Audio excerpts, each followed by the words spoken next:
আমরা আজকের ক্লাসে দেখব যে আসলে আমরা যে ফেসবুকের ক্লাসগুলো করেছিলাম তখন হচ্ছে কিভাবে আমাদের বিড স্ট্র্যাটেজি বা আমাদের যে মার্কেটিং স্ট্র্যাটেজি ছিল সেগুলো নিয়েও ক্লাস করেছিলাম। তো আজকে আমরা গুগলের ক্লাসে দেখব কিভাবে গুগলে মার্কেটিং করতে গেলে আমাদের বিড স্ট্র্যাটেজি বা আমরা মার্কেটিং স্ট্র্যাটেজিটা করতে পারি বা এগুলোর কাজ কি।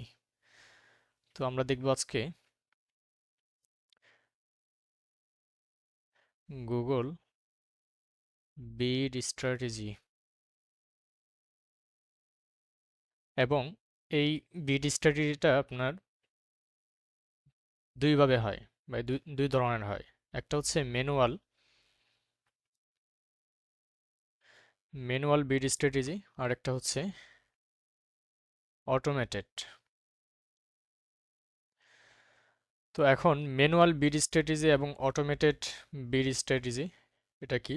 তো প্রথমে জানতে হবে ম্যানুয়াল বিড স্ট্র্যাটেজি। তো এটার জন্য হচ্ছে আমি আমার যে গুগল অ্যাকাউন্টটা ছিল সেখানে চলে যাচ্ছি। আমরা তো অবশ্যই সবাই গুগল অ্যাকাউন্ট করেছি, আর আমরা গুগল যে মেন অ্যাকাউন্ট সেটা আমাদের করতে প্রবলেম হয়েছিল গত ক্লাসে। তো এটার জন্য হচ্ছে আমি একটা সলিউশন বের করেছি, সেটা হচ্ছে আপনারা প্রথমে ম্যানেজার অ্যাকাউন্ট ক্রিয়েট করবেন। এই যে গত ক্লাসে যেটা ক্রিয়েট করেছিলাম সেটা ম্যানেজার অ্যাকাউন্ট ছিল, তো সেটা ক্রিয়েট করার পরে সেই ম্যানেজার অ্যাকাউন্টটা আপনার যেই মোবাইল আছে মোবাইলে গিয়ে আপনার প্লে স্টোর থেকে গুগল অ্যাডস এই অ্যাপসটা ডাউনলোড করে আপনি ম্যানেজার অ্যাকাউন্টটা লগ ইন করবেন। লগ ইন করে ওখানে সেটিংসে গিয়ে ক্রিয়েট নিউ গুগল অ্যাকাউন্টে ক্লিক করে সেখান থেকে একটা অ্যাকাউন্ট, এই যে দেখেন create new Google ads account, এরকম করে আপনার অ্যাপসেও শো করবে। তো মোবাইল থেকে যখন করবেন তখন হচ্ছে আপনার মেইন অ্যাকাউন্টটা ক্রিয়েট হয়ে যাবে। যেমন হচ্ছে আমি দেখেন এখানে মোবাইল দিয়ে যখন করেছি তখন কিন্তু আমার পেমেন্ট মেথড অ্যাড করতে কোনো ঝামেলা হয় নাই বা অ্যাড করতে বলে নাই, সরাসরি আমাদের অ্যাকাউন্টটা ক্রিয়েট হয়ে গেছে। তো এরকম করে আমরা মোবাইল দিয়ে অ্যাকাউন্টটা ক্রিয়েট করে ফেলবো। তো আমি আমার গুগল অ্যাকাউন্টসে চলে যাচ্ছি, মেইন অ্যাকাউন্টে। তো এখানে আসার পরে দেখেন আমরা যখন নতুন একটা ক্যাম্পেইন ক্রিয়েট করব তখন হচ্ছে আমাদের বিড স্ট্র্যাটেজি বা বিডিং আমাদেরকে দিতে হয়। যেমন হচ্ছে আমরা প্লাসে ক্লিক করি, ক্লিক করার পরে ক্যাম্পেইন আসার পরে সাপোজ আমি এখান থেকে যে কোনো একটা, এখানে দেখেন অবজেক্টিভ, আমাদের যখন ফেসবুকে অ্যাড দিয়েছিলাম তখন হচ্ছে আমাদেরও ফেসবুকে অবজেক্টিভ সিলেক্ট করতে হয়েছিল। যেমন হচ্ছে এখানে অবজেক্টিভ কি আছে, choose your objective, sales, leads, website traffic, app promotion, awareness and consideration, local store. তো এখানে হচ্ছে কয়টা অবজেক্টিভ আছে দেখেন, একটা দুইটা তিনটা চারটা পাঁচটা ছয়টা সাতটা অবজেক্টিভ আছে। এবং campaign type, select campaign type, আমরা যখন এখান থেকে কোনো একটা অবজেক্টিভ সিলেক্ট করব তখন হচ্ছে আমাদের ক্যাম্পেইন টাইপ সিলেক্ট করতে বলবে। যেমন হচ্ছে সার্চ, মানে আপনি যদি গুগলে তো হচ্ছে আপনার সার্চ অ্যাড, তারপরে হচ্ছে ডিসপ্লে অ্যাড, হ্যাঁ, shopping ads, video ads, performance, max ads, তো এগুলো দিতে হয়।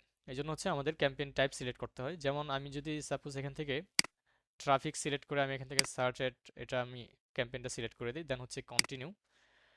আমি আবারও এখান থেকে কন্টিনিউ যাচ্ছি।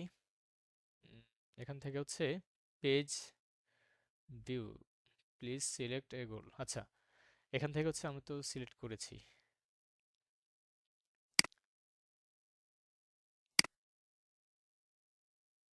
এখন দেখি এটা অ্যাগ্রি, হ্যাঁ, হয়ে গেছে। এখন হচ্ছে এই যে দেখেন বিডিং, আমরা আজকে কি দেখব যে গুগলে কয় ধরনের বিডিং হয় বা কোনটার কি কাজ, কোন বিডিং এর কি কাজ। আমরা দেখেছিলাম যে সিপিসি, সিপিআর, তারপরে সিপিএ, এগুলোর ফুল মিনিং কি সেগুলো আমরা গত ক্লাসে দেখেছিলাম। তো যখন আপনি ক্যাম্পেইন করতে যাবেন তখন হচ্ছে আমাদের বিডিংটা দিতে হয়। যেমন হচ্ছে এখানে দেখেন বিডিং এ এসে আমরা, এখানে লেখা আছে you want want do you want to focus on, মানে আপনি কিসের উপর ফোকাস রাখতে যাচ্ছেন। এখানে দেখেন কনভার্সন, তারপর হচ্ছে কনভার্সন ভ্যালু, ক্লিক, তারপরে ইমপ্রেশন শেয়ার, হ্যাঁ।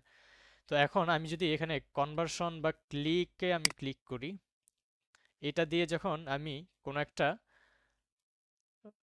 অ্যাড রান করব তখন হচ্ছে আমার গোল, আমি কিন্তু সিলেক্ট করেছি আমি অবজেক্টিভ কি, ট্রাফিক, মানে যারা আমার ওয়েবসাইটে আসবে তারাই তো হচ্ছে আমার ট্রাফিক। তো এখন আমি অবজেক্টিভ সিলেক্ট করেছি ট্রাফিক এবং আমি বিডিংয়ে এসে আমি দিয়েছি হচ্ছে ক্লিক। তো এখন কি হলো, অথবা আমি যদি এখান থেকে দেই কনভার্সন, তাহলে কি হবে যে আমার অবজেক্টিভ ছিল ট্রাফিক এবং এখান থেকে আমি চাচ্ছি কনভার্সন, মানে যারা আমার লিঙ্কে ক্লিক করে বা আমার ওয়েবসাইটে গিয়ে কোনো একটা কনভার্সন ঘটাবে তাকে আমি কি করেছি, ফোকাস করেছি। তো এটা হচ্ছে বিডিং এর একটা সিস্টেম। তো এটা কোনটার কি কাজ এটা আমরা দেখব। এটার জন্য হচ্ছে আমার একটা বিডিং স্ট্র্যাটেজি একটা ফাইল আছে, সেটা আমি ওপেন করে নিচ্ছি। এখানে দেখেন, একটু বড় করে দিচ্ছি। তো এখানে দেখেন বিড মূলত দুই ধরনের হয়, একটা হচ্ছে ম্যানুয়াল বিড স্ট্র্যাটেজি আর একটা হচ্ছে অটোমেটেড বিড স্ট্র্যাটেজি। তো এখন ম্যানুয়াল বিড স্ট্র্যাটেজিটা কি, যেমন সাপোজ ধরেন আপনার এখানে টি শার্ট ইন ইউএসএ, এটা একটা কিওয়ার্ড। আপনার যে কোনো একটা প্রোডাক্ট সেল করবেন এবং আপনার কিওয়ার্ড, আমি সাপোজ এটা দিলাম যে টি শার্ট ইন ইউএসএ। এই কিওয়ার্ডে আমি কত দিয়েছি এখানে, 0.3 সেন্ট।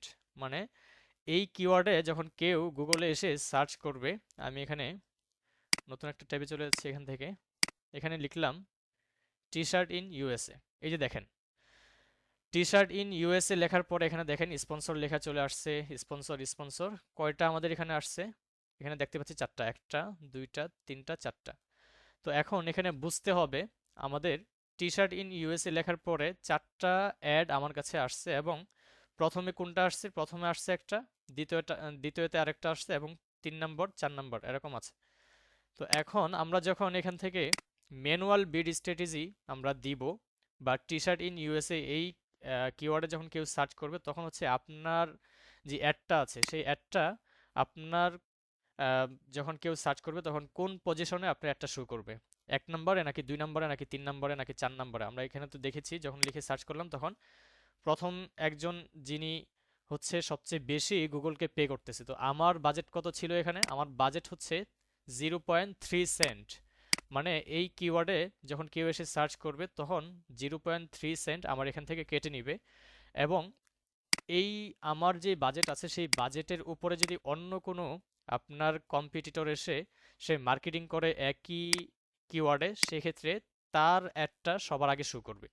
যেমন হচ্ছে আমার 3 সেন্ট মাত্র, এখন যদি অন্য কেউ এসে 4 সেন্ট দেয় বা 5 সেন্ট দিয়ে এই কিওয়ার্ডে মার্কেটিং করে, তাহলে হচ্ছে তার অ্যাডটা সেমভাবে প্রথমে শো করবে। সাপোজ আপনি দিয়েছেন 3 সেন্ট, আরেকজনে দিয়েছে কি 4 সেন্ট, সেক্ষেত্রে তারটা আগে শো করবে, আপনারটা নিচে শো করবে। এটা হচ্ছে ম্যানুয়াল বিড স্ট্র্যাটেজির কাজ। এবং আমরা ম্যানুয়াল বিড স্ট্র্যাটেজি বলতে কি বোঝাই, বা ম্যানুয়াল সিপিসি, সিপিসি মানে কস্ট পার ক্লিক। তো এখন আপনি এখানে যেটা বলেছি যে আপনি যত ডলার দিবেন বা যত বাজেট দিবেন তার উপরে যদি অন্য কেউ সেই বাজেট দিয়ে একই কিওয়ার্ডে মার্কেটিং করে, সেক্ষেত্রে তারটা আগে শো করবে এবং আপনারটা নিচে শো করবে। এখন একটা পেজে চারটা অ্যাড শো করে, আমরা এখানে দেখলাম যে একটা কিওয়ার্ডে যখন আমি সার্চ করলাম তখন হচ্ছে এখানে চারটা স্পন্সর লেখা চলে আসছে। তো এখন উনি সবচেয়ে গুগলকে বেশি পে করতেছে বিধায় ওনার অ্যাডটা সবার আগে শো করতেছে, তারপরে হচ্ছে উনি।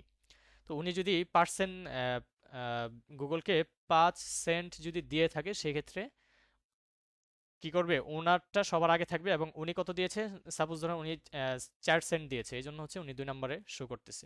উনি হচ্ছে 3 সেন্ট দিয়েছে, যার জন্য 3 নম্বরে। উনি 2 সেন্ট ডলার দিয়েছে, সেক্ষেত্রে ওনারটা 4 নম্বরে শো করতেছে। তো এ হচ্ছে বিষয়, আপনি যত বেশি গুগলকে পে করবেন তত র্যাঙ্কিংয়ে আপনাকে বেশি দিবে একই কিওয়ার্ডে। আচ্ছা, তারপরে হচ্ছে ইনহ্যান্স সিপিসি। এটার মানে কি, ইনহ্যান্স সিপিসি মানে ইসিপিসি, এটার শর্টকাট ইসিপিসি মানে কস্ট পার ক্লিক। তো এটা ম্যানুয়াল সিপিসি যেটা same, enhance CPC same, just এখানে আমাদের একটু বোঝার বিষয় আছে। বোঝার বিষয় হচ্ছে আপনি যদি ইসিপিসি আপনি বিড স্ট্র্যাটেজি ব্যবহার করেন বা ইনহ্যান্স সিপিসি ইউজ করেন, সেই ক্ষেত্রে কি হবে, সাপোজ আপনার বাজেট হচ্ছে 3 সেন্ট। তো 3 সেন্টের উপরে যারা বাজেট দিয়ে এখানে মার্কেটিং করতেছে তার একটা তো অবশ্যই প্রথমে শুরু করবে। তো এখন আপনার একটা যদি 3 নম্বরে থাকে, সেই ক্ষেত্রে ইসিপিসি যদি আপনি বিড স্ট্র্যাটেজি দিয়ে থাকেন, সেক্ষেত্রে কি করবে, আপনার একটা তো 3 নম্বরে শো করবে, ঠিক আছে। যখন একটা কাস্টমার বা একটা অডিয়েন্স একই কিওয়ার্ডে এসে সার্চ করে যখন আপনার অ্যাডটা দেখবে, দেখার পরে এখান থেকে যে ইমপ্রেশনটা হচ্ছে বা দেখতেছে, এই দেখতে দেখতে আস্তে আস্তে করে আপনার অ্যাডটা উপরে যাবে। যেমন হচ্ছে আপনার যদি 3 নম্বরে থাকে সেক্ষেত্রে আপনার যাবে 2 নম্বরে, এরকম করে আস্তে আস্তে। কিন্তু এখানে কথা হচ্ছে আপনার এখান থেকে বাজেটটা বেশি কাটবে। আপনি যদি এখানে 3 সেন্ট দিয়ে থাকেন, এখান থেকে 10 থেকে 15% বেশি কস্টিং করে আপনার অ্যাডটা উপরে নিয়ে যাবে আস্তে আস্তে। এটা হচ্ছে ইনহ্যান্স সিপিসির কাজ। আর ম্যানুয়াল সিপিসি বা কস্ট পার ক্লিকের কাজ হচ্ছে আপনি যত ডলার দিবেন তার থেকে উপরে যদি কেউ মার্কেটিং করে একই কিওয়ার্ডে, সেক্ষেত্রে তারটা আগে শো করবে, আপনারটা পরে শো করবে। আচ্ছা, তো এখন ম্যানুয়ালটা তো আমরা বুঝলাম। এখন অটোমেটেড বিড স্ট্র্যাটেজি এটা কি? এটা হচ্ছে দেখেন, অটোমেটেডের মধ্যে হচ্ছে ম্যাক্সিমাইজ ক্লিক, তারপরে হচ্ছে maximise conversion, maximise conversion value, হ্যাঁ, এগুলো অনেকগুলো আছে। তো এখন অটোমেটেড বিড স্ট্র্যাটেজি, এখন সাপোজ আপনি একটা ক্লায়েন্টের কাজ করতেছেন বা ক্লায়েন্টের কাজ করবেন। ক্লায়েন্ট আপনাকে জিজ্ঞেস করলো যে তুমি যে কাজ করতেছো তোমার কি প্রিভিয়াস কোনো এক্সপিরিয়েন্স আছে কিনা। যদি বলেন যে হ্যাঁ আছে, তখন আপনাকে আহ, বলবে যে তাহলে বলো তো যে আমার অ্যাডটা অ্যাক্টিভ হতে কতদিন সময় লাগতে পারে। তখন যদি বলেন যে 1 দিন 2 দিন, তাহলে কিন্তু ভুল, কারণ হচ্ছে এখানে ম্যাক্স 7 ডেজ লার্নিং এখানে কিন্তু দেওয়াই আছে। মানে আপনি যখন একটা ad automated bid strategy use করবেন, সেক্ষেত্রে আপনার অ্যাডটা অ্যাক্টিভ হতে 7 দিন সময় লাগবে। 7 দিন হচ্ছে লার্নিংয়ে থাকবে। অনেক সময় দেখা যায় এখানে তো ম্যাক্স দিয়েছে, মানে আপনার 1 ঘন্টাও লাগতে পারে, 10 ঘন্টাও লাগতে পারে, এবং 7 দিন লাগতে পারে। 7 দিনের উপরে যাবে না, 7 দিনের মধ্যেই কিন্তু আপনার একটা অ্যাক্টিভ হবে।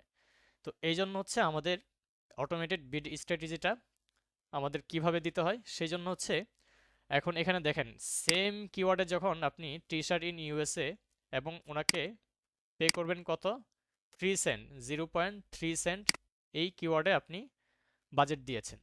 তো এখন বাজেটটা হচ্ছে আমরা এখানে ম্যাক্সিমাইজ ক্লিক, মানে আমরা এটাতে কি ফোকাস রাখবো। ম্যাক্সিমাইজ ক্লিক হচ্ছে আপনার, আচ্ছা এখন মেবি শোনা যাচ্ছে।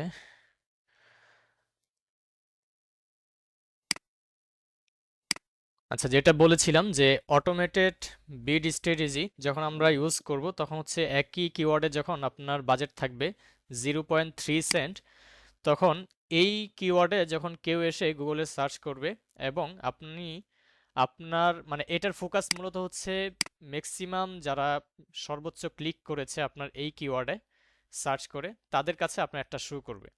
তো এখন সিপিসি মানে কি? সিপিসি মানে কস্ট পার ক্লিক। তো এখন আমরা সেম ভাবে যদি আমাদের একই কিওয়ার্ডে যদি কেউ এসে সার্চ করে, তখন হচ্ছে আপনার গুগলের এক থাকবে, অ্যালগোরিদমের কাজ থাকবে হচ্ছে সর্বোচ্চ এই কিওয়ার্ডে যারা যারা হচ্ছে গুগলে এসে সার্চ করে ক্লিক করেছে তাদের কাছে আপনার একটা শো করবে। এটা হচ্ছে ম্যাক্সিমাইজ ক্লিকের কাজ। তো এখন ম্যাক্সিমাইজ ক্লিকের কাজ যদি আপনি করতে চান বা এই স্ট্র্যাটেজিটা আপনি কাজে লাগাতে চান বা এই স্ট্র্যাটেজি দিয়ে হচ্ছে আপনি অ্যাড রান করতে চান, সেক্ষেত্রে আপনার অবশ্যই কি করতে হবে, এখানে দেখেন Google conversion tracking setup plus last 30 days 100 conversion আপনার থাকতে হবে ওয়েবসাইটে। তো এটা হচ্ছে রিকোয়ারমেন্ট। এবং এখানে দেখেন ম্যাক্সিমাইজ কনভার্সন, আমরা তো ক্লিক দেখেছি, ক্লিকটা হচ্ছে মানে সর্বোচ্চ ক্লিক এনে দিবে এবং আপনার এখান থেকে মোটামুটি ভালো একটা কস্টিং করবে। এবং যারা গত 1 মাসে অথবা 2 মাসে সর্বোচ্চ ক্লিক করেছে এই কিওয়ার্ডে, তাদের কাছে আপনার একটা পৌঁছাবে। আচ্ছা, ম্যাক্সিমাইজ কনভার্সন কি? কনভার্সন তো হচ্ছে আমরা সবাই বুঝি যে কোনো একটা অ্যাকশন ঘটানো। যেমন হচ্ছে আপনার ওয়েবসাইট আছে, ওয়েবসাইটে গিয়ে কেউ একটা ভিউ কন্টেন্ট করলো অথবা অ্যাড টু কার্ট করলো, এটা একটা অ্যাকশন ঘটিয়েছে। তো আমরা যখন গুগল ট্যাগ ম্যানেজারের ক্লাস করেছিলাম, তখন আমরা দেখেছিলাম যে কিভাবে একটা অ্যাকশন হয়। তো এখন ম্যাক্সিমাইজ কনভার্সন হচ্ছে যদি কেউ আপনার ওয়েবসাইটে গিয়ে একটা প্রোডাক্ট ভিউ করে অথবা অ্যাড টু কার্ট করে চেক আউট করে, সেটাই একটা কনভার্সন। তো এখন ম্যাক্সিমাইজ কনভার্সনের মধ্যে হচ্ছে target target target CPA. CPA মানে কি? Cost per action. তো এখন কস্ট পার অ্যাকশন আপনি যদি এই বিড স্ট্র্যাটেজি ইউজ করতে চান, সেক্ষেত্রে আমাদের এখানে দেওয়া আছে কত, $4। মানে প্রতি অ্যাকশনে বা প্রতি আহ, এটা ক্লিকও বলতে পারেন, যদি একটা অ্যাকশন ঘটে সেক্ষেত্রে আপনার এখান থেকে $4 কেটে নিবে। এবং এটা যদি আপনি ইউজ করেন তাহলে এটার জন্য Google conversion setup tracking setup থাকতে হবে এবং লাস্ট 30 ডেজের 100 কনভার্সন আপনার কাছে ডাটা থাকতে হবে। তো এ হচ্ছে বিষয়। এবং আপনি যখন অটোমেটেড বিড স্ট্র্যাটেজির মাধ্যমে এগুলো করবেন তখন হচ্ছে গুগল অ্যালগোরিদম সে কি করবে, তার অ্যালগোরিদমে সার্চ করে দেখবে যে গত কিছুদিনের মধ্যে, 1 মাসের মধ্যে যারা সর্বোচ্চ কনভার্সন ঘটিয়েছে ওয়েবসাইটে তাদের কাছে আপনার একটা শো করাবে। এটা হচ্ছে ম্যাক্সিমাইজ কনভার্সনের কাজ। তারপরে এখানে দেখেন maximise conversion value, maximise conversion এবং কনভার্সন ভ্যালু এটা কি? এটা হচ্ছে এখন এটার আপনার যদি ক্লায়েন্ট আপনাকে বলে যে তোমার প্রিভিয়াস এক্সপিরিয়েন্স থেকে তুমি কত পার্সেন্ট পর্যন্ত আরওএস এনে দিয়েছো বা আনছো, যদি জিজ্ঞেস করে তখন যদি আপনি বলতে না পারেন তাহলে কিন্তু আপনাকে কাজ দিবে না। আরওএস মানে হচ্ছে রিটার্ন ওয়ান অ্যাড স্পেন্ড। এখানে দেখেন 200%, 300%, 400% আছে। তো এটাকে আমরা এইভাবে বলতে পারি, মানে 1:1 এবং আপনার মানে $1 খরচ করলে, আমি যদি সহজভাবে বলি যে দেখেন স্পেন্ড মানে আপনি $1 স্পেন্ড করলেন, রিটার্ন পেয়েছেন কত, $2। মানে এখানে যদি আপনি $100 স্পেন্ড করেন সেক্ষেত্রে কত আসতে পারে, $1000 রিটার্ন আনার যদি ক্যাপাসিটি থাকে সেক্ষেত্রে আমরা এটা ক্লায়েন্টকে বলতে পারবো। যেমন হচ্ছে আপনি এখানে $1 যদি আপনি স্পেন্ড করেন রিটার্ন আসবে $2, $1 স্পেন্ড করলে $3, হ্যাঁ। তারপরে হচ্ছে স্পেন্ড যদি $1 করেন সেক্ষেত্রে রিটার্ন $4। তো এটা হচ্ছে maximise conversion value, return on ad spend. আপনি যত খরচ করেন না কেন তার থেকে দ্বিগুণ আপনাকে কি করতে হবে, ভ্যালু এনে দিতে হবে। তো এটা হচ্ছে ম্যাক্সিমাইজ নাম্বার অফ ভ্যালু। তো এটার জন্য হচ্ছে আবারও রিকোয়ারমেন্ট আছে, যেমন হচ্ছে গুগল কনভার্সন, তারপর হচ্ছে পারচেস ডাইনামিক্যালি আপনার এটা সেট আপ থাকতে হবে।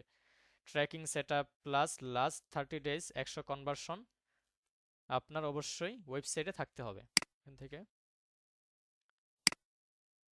100 কনভার্সন এবং বেটার হচ্ছে transaction ID plus value track. যদি আপনার ট্রানজ্যাকশন আইডিটা ট্র্যাক করতে পারেন এবং ভ্যালু মানে আপনার যে প্রোডাক্টের ভ্যালু আছে সেই ভ্যালুটা যদি ডাইনামিক্যালি ট্র্যাকিং করা থাকে তাহলে এটা আপনার জন্য আরও বেটার হবে, এই রেজাল্টটা আরও ভালো পাওয়ার জন্য। আচ্ছা, তারপরে হচ্ছে সিপিএম। সিপিএম মানে হচ্ছে কস্ট পার মাইল অথবা কস্ট পার 1000 ইমপ্রেশন। এবং এটা করতে হলে অবশ্যই আপনার ভিডিও অ্যাডস লাগবে। এবং এটা মূলত কি জন্য করে থাকে, এটা হচ্ছে মানে যারা হচ্ছে আপনার এই কিওয়ার্ডে এসে সার্চ করে, কোথায়, যারা হচ্ছে এই কিওয়ার্ডে এসে সার্চ করবে, সার্চ করার পরে হচ্ছে আপনার অ্যাডটা দেখবে, এটা হচ্ছে একটা ইমপ্রেশন। এবং অ্যাকশন কখন হয়, যখন হচ্ছে আপনি ক্লিক করবেন তখন হচ্ছে অ্যাকশন হবে বা লিঙ্ক ক্লিক হবে। আর আমরা এই যে এটা দেখতেছি এটা হচ্ছে মানে ইমপ্রেশন হচ্ছে। এবং যখন আমরা এটা স্ক্রল করব তখন হচ্ছে আমার এখান থেকে আপনার সর্বশেষে যেই স্পন্সরটা থাকবে তার কস্টিং হবে। এখন আমি এখানে সার্চ করে যখন আমার এখানে 3টা অ্যাড শো করলো সামনে, এটা তো পুরোপুরি দেখা যায় না।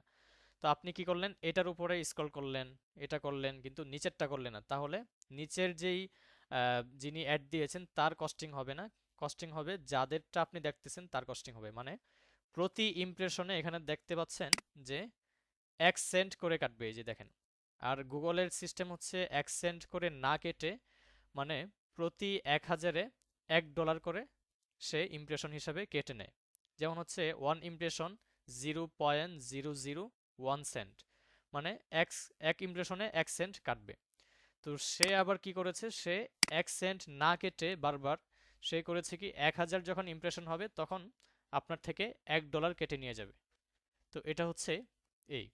তো এটা কিভাবে কাটে, এই যে বললাম যে আপনি যখন কোনো কিছু লিখে সার্চ করবেন, যখন দেখবেন তখন হচ্ছে ইমপ্রেশনটা যে হচ্ছে আপনি যে দেখতেছেন এটা একটা ইমপ্রেশন। তো দেখা মানেই কি আপনার 1 সেন্ট কেটে নিয়ে যাওয়া গুগল থেকে। তারপরে হচ্ছে আমরা এখানে যদি দেখি যে সিপিভি, সিপিভিটা কি? এটা হচ্ছে কস্ট পার ভিউ। আমরা যদি এখানে দেখি টার্গেট ইমপ্রেশন শেয়ার, এটা কি?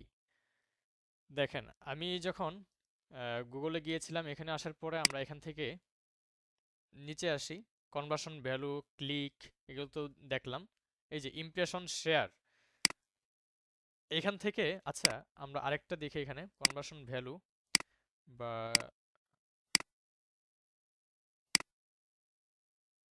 হ্যাঁ এই যে এটা। তো দেখেন এখান থেকে যখন আমি ইমপ্রেশন শেয়ার দিলাম, মানে এখানে আসি, কস্ট পার ভিউ, মানে হচ্ছে আপনার যখন একটা কিওয়ার্ডে এসে গুগলে কেউ সার্চ করবে, তখন হচ্ছে আপনি যখন ওটা স্ক্রল করে দেখবেন এবং ভিতরে যাবেন, তখন হচ্ছে আপনার কস্টিংটা হবে। এখান থেকে আমি পার্সেন্টেজ দিতে পারি, এই যে সিপিসি, বিট, লিমিট, আমরা এখান থেকে আমাদের কত শেয়ারে বা কত পার্সেন্ট স্ক্রল করলে আপনি আপনার এখান থেকে কস্টিং হবে, সেটা আমরা এখান থেকে দিতে পারি। শেয়ার ইমপ্রেশন, ক্লিক, তারপর হচ্ছে কনভার্সন ভ্যালু, কনভার্সন, এগুলো কোনটার কি কাজ আমরা জানতে পারলাম। এখন বিষয় হচ্ছে আমরা গত ক্লাসে তো কিভাবে কিওয়ার্ড রিসার্চ করতে হয় সেটা আমরা দেখতে পারি নাই। তো কিভাবে কিওয়ার্ডটা রিসার্চ করবো, আমরা এখানে চলে যাচ্ছি, এখান থেকে ডিসকার্ড, টুলসে আসি, টুলসে আসার পরে আমরা এখান থেকে কিওয়ার্ড প্ল্যানারে আসব। আসার পরে ডিসকভার নিউ কিওয়ার্ডস, এখানে আসার পরে সাপোজ আপনি এখানে এখান থেকে যে কোনো একটা প্রোডাক্ট নিতে পারেন, যেমন হচ্ছে আমরা এখানে দিতে পারি আইফোন 14।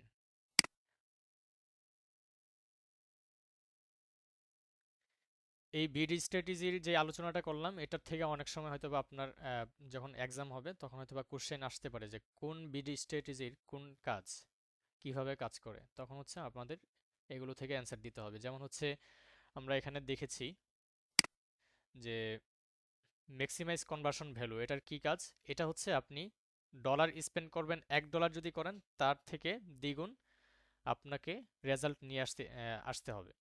এটার হচ্ছে এটার কাজ, মানে ম্যাক্সিমাইজ নাম কনভার্সন ভ্যালু, আপনি যত খরচ করবেন তার থেকে বেশি আপনাকে ভ্যালু নিয়ে আনতে হবে। তারপর হচ্ছে ম্যাক্সিমাইজ কনভার্সন, এটা কি? এটা তো আমরা বুঝলাম। ম্যাক্সিমাইজ ক্লিক, মানে আপনার যে কিওয়ার্ড লিখে সার্চ করবেন, সেই কিওয়ার্ড লিখে সার্চ করার পরে যার একটা আগে শো করবে, সে যদি 4 সেন্ট ইউজ করে, ব্যবহার করে, সেক্ষেত্রে আপনারটা সবার নিচে থাকবে যদি আপনার কস্টিংটা কম থাকে। আচ্ছা, তো তারপরে দেখি আমরা এখানে আসার পরে আমরা এখান থেকে লিখলাম আইফোন 14, এটা একটা কিওয়ার্ড, বাই আইফোন 14, এটা দিলাম, নিউ আইফোন 14, এটা দিয়ে দিলাম। দিয়ে দেওয়ার পরে হচ্ছে আমি এখান থেকে একটা ওয়েবসাইটের লিঙ্ক দিচ্ছি, লিঙ্কটা এখান থেকে কপি করে এখানে এসে দিয়ে দিলাম। দিয়ে দেওয়ার পরে মানে এই তিনটা কিওয়ার্ডের মতো অন্য যে সকল কিওয়ার্ড আছে সবগুলো আমার এখানে চলে আসবে। গেট রেজাল্টে ক্লিক করেন, ক্লিক করার পরে দেখেন কিওয়ার্ড বাই কতগুলো অপশন আছে দেখছেন, top of page, bid, low range, high range. তো এখানে দেখেন কোন কিওয়ার্ডের কত ভ্যালু বা কতবার মান্থলি সার্চেস হয়েছে, মানে এই কিওয়ার্ডে এভারেজে মান্থলি কত সার্চ করছে মানুষে, সেটা আমরা এখানে দেখতে পাচ্ছি। দেখেন 10K থেকে 100K, মানে 10,000 থেকে 1 লাখ মানুষ এভারেজে এই কিওয়ার্ডে সার্চিং করছে গুগলে। তো এখন এখান থেকে আপনি কিওয়ার্ডগুলো কিভাবে ব্যবহার করবেন বা কিভাবে নেবেন যে আপনার এই প্রোডাক্টের জন্য এই কিওয়ার্ডটা সবচেয়ে ভালো হবে। সবচেয়ে ভালো হবে হচ্ছে 1K থেকে আমরা কিওয়ার্ডগুলো বেছে নিব। 1K নিচে নিলে দেখা যায় এগুলোর কিওয়ার্ডের তেমন ভ্যালু থাকে না। যেমন হচ্ছে দেখেন 1,000 থেকে 10,000 পর্যন্ত মান্থলি সার্চ। তো এই কিওয়ার্ডগুলো নিয়ে আমাদের কাজ করতে হবে, এবং এখানে লো রেঞ্জ আছে, তারপরে হচ্ছে হাই রেঞ্জ আছে, সেগুলো আমাদের দেখতে হবে। দেখেন এখানে আইফোন 14 লিখে সার্চ করার পরে এখানে দেখেন 14 সেন্ট, আর এখানে দেখেন হাই রেঞ্জে যেটা আছে এটা হচ্ছে 62 সেন্ট। তো এখন এই কিওয়ার্ড দিয়ে যখন আপনি আপনার প্রোডাক্টের মার্কেটিং করবেন বা এই কিওয়ার্ড যখন আপনার অ্যাডে ইউজ করবেন তখন হচ্ছে এরকম করে কাটবে।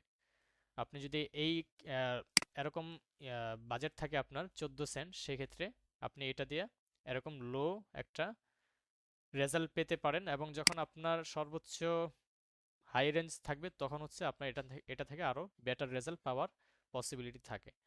তো এখন কথা হচ্ছে এখান থেকে সর্বোচ্চ 50টা আমাদের কিওয়ার্ড নিতে হবে, দেখে দেখে বেছে বেছে। আমি এটা নিচ্ছি, এটা এখান থেকে যেগুলো সবচেয়ে ভালো সেগুলো নিচ্ছি। 10, 1K থেকে 10K এগুলো নিচ্ছি। দেখেন এখানে সর্বোচ্চ আমি এখানে দিচ্ছি 100, তাহলে বেটার হবে। উম, দেখেন 100 থেকে মাত্র 1K এগুলো নিলে আমাদের কোনো রেজাল্ট তেমন ভালো আসবে না অ্যাডের। আমি এটা নিতে পারি 1K থেকে 10K। এরকম করে 50টা কিওয়ার্ড নিয়ে আমরা কি করব, এই কিওয়ার্ডের কত ভ্যালু, কেমন কি ভ্যালু, এটা আমরা দেখব। এখান থেকে কপি কপি করে আমরা চলে যাব হচ্ছে ফরকাস্ট। এখানে আসার পরে আমরা এখান থেকে সরাসরি গুগলে আসি, টুলস, কিওয়ার্ড প্ল্যানার। এই যে এখান থেকে আমাদের কিওয়ার্ডগুলো যে নিয়েছি এগুলো আমরা এখানে পেস্ট করে দিব। পেস্ট করে গেট স্টার্টেডে ক্লিক করব। দেখেন এখানে আমাদের কোন কিওয়ার্ডের কত ভ্যালু বা কত মান্থলি সার্চেস হয়েছে এখান থেকে আমরা সবকিছু দেখতে পারবো, এবং কোন কিওয়ার্ডের কত খরচ হতে পারে এটাও আমরা এখানে দেখতে পাচ্ছি। হাই রেঞ্জ আছে, লো রেঞ্জেও এখানে দেখতে পাচ্ছি। যেমন হচ্ছে 14 প্রো 1K থেকে 10K, এবং এটা 3 মান্থ চেঞ্জ, মানে 3 মাস চেঞ্জ হবে। 3 মাসের মধ্যে হচ্ছে এটা আপনার চেঞ্জ হইতে পারে। এখানে দেখতে পাচ্ছেন, এখানে মানে রেঞ্জ এখানে দেওয়া নেই। এখানে আছে হচ্ছে আপনার 18 সেন্ট, 64 সেন্ট। এরকম করে আমরা যখন ক্লায়েন্টের কাজ করব তখন এখান থেকে আমাদের প্রোডাক্টের কিওয়ার্ডগুলো রিসার্চ করে যেগুলো ভ্যালু সবচেয়ে বেশি সেই কিওয়ার্ডগুলো আমরা নিয়ে নিয়ে ক্লায়েন্টের কাজগুলো করে দিব, এবং আমরা এই কিওয়ার্ড দিয়ে আমরা ক্যাম্পেইন করব এখান থেকে। তো ক্যাম্পেইনের ক্লাস সামনে আসবে, প্রবলেম নেই। আমরা আজকে জাস্ট বিডিং স্ট্র্যাটেজি নিয়ে আলোচনা করেছি, এবং কিওয়ার্ডগুলো যেই বাকি ছিল গত ক্লাসে সেগুলো আমরা দেখলাম যে কিভাবে আমরা কিওয়ার্ড রিসার্চ করতে পারি বিভিন্ন ইসে।